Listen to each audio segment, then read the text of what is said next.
Good morning, students. Today we are going to learn about 7th Standard Geography, Unit 2, Tourism. Learning objectives: define the concept of tourism, appreciate the basic and geographical components of tourism, understand the types of tourism, identify the places of tourist attraction in India, explain the places of tourist attraction in Tamil Nadu. சுற்றுலாவின் அடிப்படை மற்றும் புவியியல் கூறுகளின் மதிப்பையும், சுற்றுலாவின் வகைகள், சுற்றுலா பயணிகளை ஈர்க்கும் இடங்கள், சுற்றுலா பயணிகளை தமிழ்நாட்டில் சுற்றுலா பயணிகளை ஈர்க்கும் இடங்கள் ஆகியவற்றை பற்றி இந்த பாடப்பகுதியின் மூலம் நம்மால் புரிந்து கொள்ள முடியும். Introduction. The word tourist was derived from an old English word, turian, which refers to a person who travels out of his usual environment for not more than 1 year and less than 24 hours. The purpose of travel may be religious, recreation, business, historical and cultural. சுற்றுலா பயணி என்ற சொல் durian என்ற பழமையான ஆங்கில சொல்லிலிருந்து தோன்றியது.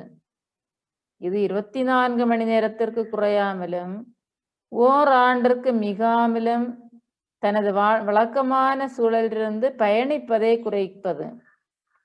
குறிப்பாக மதம், பொழுதுபோக்கு, வாணிகம், வரலாறு போன்ற கருத்தை கொண்டு பயணிப்பதற்கான காரணங்களாகவும் இருக்கலாம். The basic components of tourism. சுற்றுலாவின் அடிப்படை கூறுகள். Tourism has become an important source of income for many regions and even for the entire countries of the world. உலகில் உள்ள அனைத்து நாடுகளுக்கும் இன்றியமையாத வருவாய் ஆதாரமாக சுற்றுலா தலமாக அமைந்துள்ளது. நாட்டினுடைய ஒரு வருமானம் கொடுக்கக்கூடிய ஒரு ஆதாரம் தான் சுற்றுலா. Tourism is an essential part of the life of the society because of its direct impact on social, cultural, educational and economic sector of the nation and on their international relations too. நாட்டினுடைய சமூக, கலாச்சார, கல்வி மற்றும் பொருளாதார துறைகளிலும் பன்னாட்டு தொடர்புகளிலும் சுற்றுலா ஒரு அவசியமான ஒன்றாக இருக்கின்றது. The three main components of tourism. சுற்றுலாவின் 3 விதமான முக்கியமான கூறுகள். Attraction, ஈர்ப்பு தலங்கள். Accessibility, எளிதில் அணுகும் தன்மை. Amenities, சேவை வசதிகள். These three components are together known as A3 concept. இந்த 3 கூறுகளையும் இணைக்கும் கோட்பாடு தான் ஆங்கிலத்தில் A3 என்று அழைப்பார்கள். First of all, attractions, ஈர்ப்பு தலங்கள். Attractions mainly comprise of 2 types such as natural attraction, cultural attraction. இயற்கை ஈர்ப்பு தலங்கள் இருக்கின்றது, கலாச்சார ஈர்ப்பு தலங்களும் இருக்கின்றது. Natural attraction includes landscape, seascape, beaches, climatic condition and forest.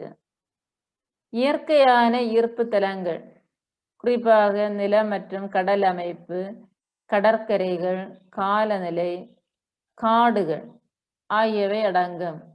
Cultural attraction are historic monuments and other intellectual creations. Apart from this, cultural attractions also include fairs and festivals. கலாச்சார ஈர்ப்பு தலங்கள் என்பவை குறிப்பாக வரலாற்று நினைவு சின்னங்கள், இவை தவிர கண்காட்சிகள் மற்றும் பண்டிகைகளும் கலாச்சார ஈர்ப்புகளில் அடங்கும். Accessibility means reachability to a particular place of attraction through various means of transportation such as road, rail, water and air. Transport decides the cost of travel and the time consumed in reaching or accessing a specific attraction. எளிதில் அணுகுமுறை. எளிதில் அணுகும் தன்மை என்பது சாலை, ரயில், நீர் மற்றும் வான்வழி போன்ற பல்வேறு வகையான போக்குவரத்தின் மூலம் குறிப்பிட்ட ஒரு ஈர்ப்பு தலத்தை எளிதில் அடைவது. பயண செலவையும் நேரத்தையும் போக்குவரத்து தீர்மானிக்கின்றது. Then amenities, சேவை வசதிகள். Amenities are the facilities that cater to the needs of a tourist. சுற்றுலா பயணிகளின் தேவைகளை அடைவதற்கான வசதிகளை ஏற்படுத்தி கொடுப்பதே சேவை என்று சொல்லக்கூடியது. Number 1, accommodations in terms of hotels, restaurants, caves and other staying units. இடவசதி, தங்குவதற்கான விடுதிகள், சிற்றுண்டி வசதிகள், உணவகங்கள் போன்ற தங்குமிடங்கள். Number 2, travel organizations, tour operators and travel agents. பயண அமைப்பாளர்கள், சுற்றுலா மேலாளர்கள் மற்றும் பயண முகவர்கள். Number 3, foreign exchange centers, passport and visa agencies. அந்நிய செலாவணி மையங்கள். பாஸ்போர்ட் என்பது கடவுச்சீட்டு தமிழ்ல. விசா ஏஜென்சிஸ், விசா மற்றும் முகவர் நிலையங்கள். Number 4, sectors related to travel insurance, safety and security. பயண காப்பீடு மற்றும் பாதுகாப்பு தொடர்புடைய துறைகள். Types of tourism. From the ancient times, travel is a fascination for mankind. Tourism can be divided on the basis of nature, utility, time and distance as indicated below. சுற்றுலாவுடைய வகைகள். மனிதகுலத்தை கவர்ந்து இழுக்கும் செயலாக இருந்து வருகின்றது. சுற்றுலா இயற்கை பயன்பாடு, காலம், பயண தூரம் அடிப்படையில் பின்வருமாறு பிரிக்கலாம். ரிலீஜியஸ் டூரிசம், சமய சுற்றுலா. கல்ச்சுரல் டூரிசம், கலாச்சார சுற்றுலா. ஹிஸ்டாரிக்கல் டூரிசம், வரலாற்று சுற்றுலா. எக்கோ டூரிசம், சூழல் சுற்றுலா. அட்வென்ச்சர் டூரிசம், சாகச சுற்றுலா. ரிக்ரியேஷனல் டூரிசம், பொழுதுபோக்கு சுற்றுலா. இவ்வாறு சுற்றுலா பல வகையாக பிரிக்கப்படுகின்றது. Religious tourism. Religious tourism is one of the oldest type of tourism, wherein people travel individually or in groups for pilgrimage to a religious location such as temples, churches, mosques and other religious places. Religious tour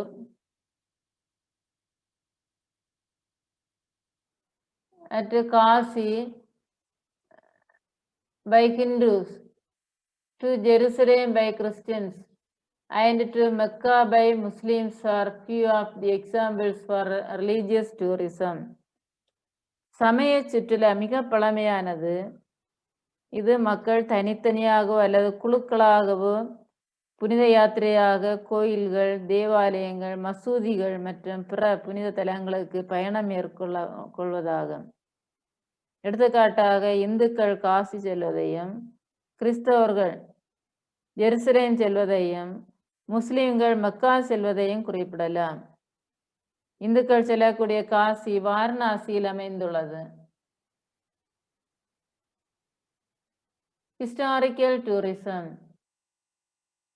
It focuses on visiting historically important places like museums, monuments, archaeological areas, forts, temples and so on. Angkor Wat of Cambodia, Taj Mahal of India, and the pyramids of Egypt are some of the examples to quote for historical tourism. வரலாற்று சுற்றுலா என்பது அருங்காட்சியகங்கள், நினைவு சின்னங்கள், தொல்பொருள் ஆராய்ச்சி பகுதிகள், கோட்டைகள், கோயில்கள் போன்ற வரலாற்று முக்கியத்துவம் வாய்ந்த இடங்களை பார்வையிடுவதை மையமாக கொண்டது. கம்போடியாவில் அமைந்துள்ள அங்கோர் வாட், இந்தியாவின் தாஜ்மஹால், எகிப்தின் பிரமிடுகள் ஆகியவற்றை வரலாற்று சுற்றுலாவிற்கு எடுத்துக்காட்டுகளாக கூறலாம். Echo tourism. Eco tourism typically involves travel to destinations where plants and animals thrive in a naturally preserved environment. Amazon rainforest, African forest safari, trekking in the slopes of Himalayas are the famous, incredible, eco-friendly attractions. Echo tourism என்றாலே சூழல் சுற்றுலா. பொதுவாக இயற்கை சூழலில் தாவரங்கள், விலங்குகள் செழித்து வளரும் இடங்களுக்கு செல்வதே சூழல் சுற்றுலா என்று அழைக்கப்படுகிறது. குறிப்பாக அமேசான் மலைக்காடுகள், rain forest, African forest safari, ஆப்பிரிக்காவில் அமைந்துள்ள வனப்பயணம், ஆப்பிரிக்க வனப்பயணம், trekking in the slopes of Himalayas for the famous, incredible, eco-friendly attractions. இமயமலை சிகரங்களில் மலையேற்றம் ஆகியவை புகழ்பெற்ற சுற்றுலா தலமாக இருக்கின்றது. Do you know? Gastronomy refers to an aspect of cultural tourism. கலாச்சார சுற்றுலாவின் அம்சத்தை குறிப்பதுதான் காஸ்ட்ரோனமி என்று சொல்லக்கூடியது. அட்வென்ச்சர் டூரிசம், சாகச சுற்றுலா. Adventure tourism is a type of tourism involving travel to remote or exotic places in order to take part in physically challenging outdoor activities. For example, skydive in Australia,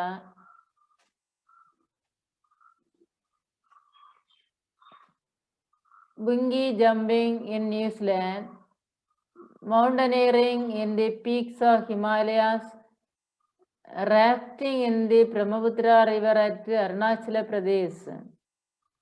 சாகச சுற்றுலா என்பது ஆஸ்திரேலியாவின் விண்வீழ் விளையாட்டு, நியூசிலாந்தின் மலை உச்சிவீழ் இழுவை விளையாட்டு, பங்கி ஜம்பிங், சிகரங்களில் மலை ஏறுதல், இமயமலை சிகரத்தில், அருணாச்சல பிரதேசத்தில் கட்டுமரம், உதவை நதி பயணம் ஆகியவற்றை கூறலாம். ரிக்ரியேஷனல் டூரிசம், பொழுதுபோக்கு சுற்றுலா. This type of tourism aims at enjoyment, amusement or pleasure or mainly for fun activity. மகிழ்ச்சி, மனநிறைவு, பொழுதுபோக்கு ஆகியவற்றை குறிக்கோளாக கொண்டு கேளிக்கை மற்றும் வேடிக்கை விளையாட்டுகளுக்கு முக்கியத்துவம் தருவது இவ்வகை சுற்றுலா. Waterfalls, hill stations, beaches and amusement parks are the attractive sports for recreational tourism. இவ்வகை சுற்றுலா நீர்வீழ்ச்சிகள், மலைவாழிடம், கடற்கரைகள் மற்றும் கேளிக்கை பூங்காக்கள் இவை அனைத்தும் பொழுதுபோக்கு சுற்றுலாவை நோக்கி கவர்ந்தெழுக்கும் தலங்களாகும். இவை தவிர apart from this there are certain modern types of tourism which got developed in recent years. இவை தவிர சமீப ஆண்டுகளில் சில நவீன சுற்றுலாக்களும் வளர்ச்சி அடைந்துள்ளது. They are annual holiday tourism, ஆண்டு விடுமுறை சுற்றுலா, இண்டஸ்ட்ரியல் டூரிசம், தொழில்துறை சுற்றுலா, சீசனல் டூரிசம், பருவகால சுற்றுலா, இன்டர்நேஷனல் டூரிசம், பன்னாட்டு சுற்றுலா, குரூப் டூரிசம், குழு சுற்றுலா, ஸ்போர்ட்ஸ் டூரிசம், விளையாட்டு சுற்றுலா, ஹெல்த் டூரிசம், நலவாழ்வு சுற்றுலா, ஃபார்ம் அண்ட் ரூரல் டூரிசம், பண்ணை மற்றும் கிராமப்புற சுற்றுலா. இவை அனைத்தும் நவீன கால சுற்றுலாக்கள்.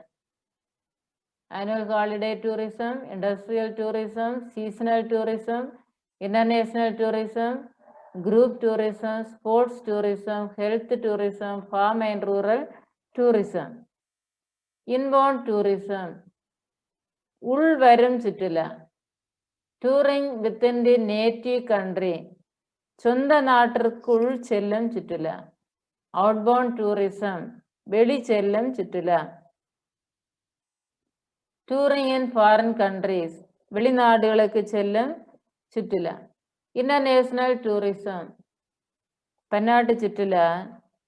International tourism is undertaken in visit the places of international importance and to gather knowledge about international culture and customs. For this, there are certain travel forms and formalities to be fulfilled by the tourist, such as passport, visa, foreign currency, air ticket, travel insurance, and other immigration details. இதற்காக passport, கடவுச்சீட்டு என்று கூறுவார்கள். பாஸ்போர்ட்டை வெளிநாடுகளில் செல்ல வேண்டுமானால் passport, visa, foreign currency வெளிநாட்டு நாணயம் தேவை, ஏர் டிக்கெட் விமான டிக்கெட் தேவை, டிராவல் இன்சூரன்ஸ் பயண காப்பீடு, and other immigrations details. முறைப்படி இவை எல்லாம் பூர்த்தி செய்யப்பட வேண்டிய படிவங்கள் நம்ம நடைமுறையில் உள்ளது. இவை அனைத்தும் பூர்த்தி செய்த பிறகுதான் வெளிநாட்டிற்கு பயணங்கள் மேற்கொள்ள முடியும். சிங்கப்பூர்.